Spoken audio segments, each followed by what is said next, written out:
दोस्तों, शास्त्रों और पुराणों में बताया गया है कि मनुष्य धरती पर रहकर जो भी अच्छे या बुरे कर्म करता है, उन सभी कर्मों का लेखा जोखा मृत्यु के बाद होता है और उसके अनुसार सजा और पुनर्जन्म मिलता है।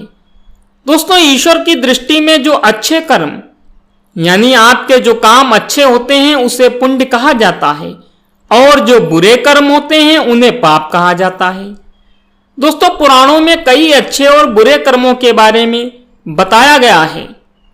गरुड़ पुराण के अनुसार ये बताया गया है कि मनुष्य को अपने पाप कर्मों के कारण मृत्यु के बाद अलग अलग तरह के पापों के लिए कौन कौन सी अलग सी सजाएं दी जाती हैं, उन सब का जिक्र गरुड़ पुराण में मिलता है।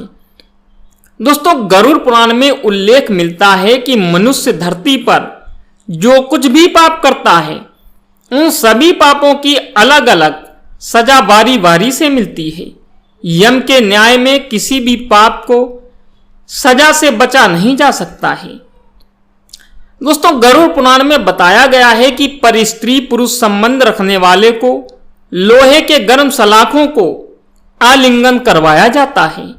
जो पुरुष अपने गोत्र की स्त्री से संबंध बनाता है उसे नरक की यातना भोगकर लकड़बग्गा अथवा शाही के रूप में जन्म लेना पड़ता है।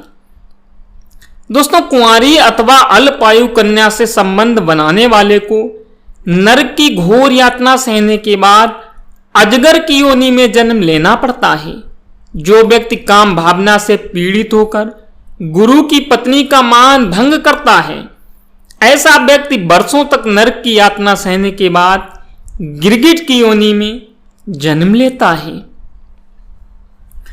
दोस्तों, मित्र के साथ विश्वासघात करके उसकी पत्नी से संबंध बनाने को यमराज गधा की योनि में जन्म देते हैं, लेकिन वे विचार और धोखा देने से एक बड़ा पाप है जिसकी कठोर सजा है।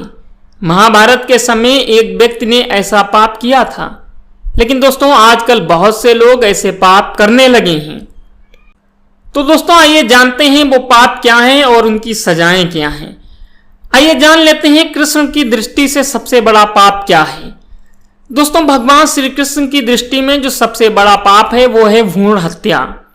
महाभारत युद्ध समाप्त होने के बाद जब द्रोणाचार्य के पुत्र अश्वत्थामा ने उत्तर के गर्भ में पल रहे बालक परीक्षित पर ब्रह्मास्त्र का प्रयोग करके उसकी हत्या कर दी थी, तब भगवान श्री कृष्ण सबसे अधिक क्रोधित हुए। श्री कृष्ण ने उस समय ही यह घोषणा कर दी थी कि अश्वत्थामा का पाप सबसे बड़ा पाप है, क्योंकि उसने एक अजन्मे बालक की हत्या की थी। श्री कृष्ण ने इस पाप की सजा स्वयं अश्वत्थामा को दी थी।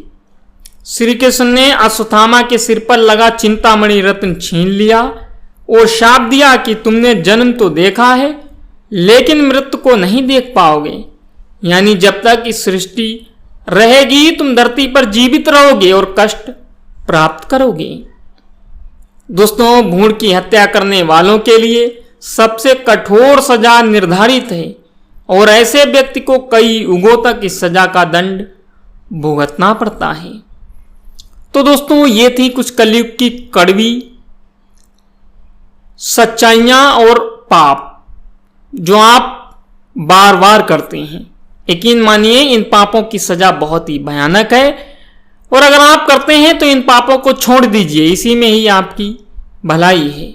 तो आज का वीडियो दोस्तों इतना ही। मैं मिलता हूं अगले वीडियो में, तब तक के लिए धन्यवाद।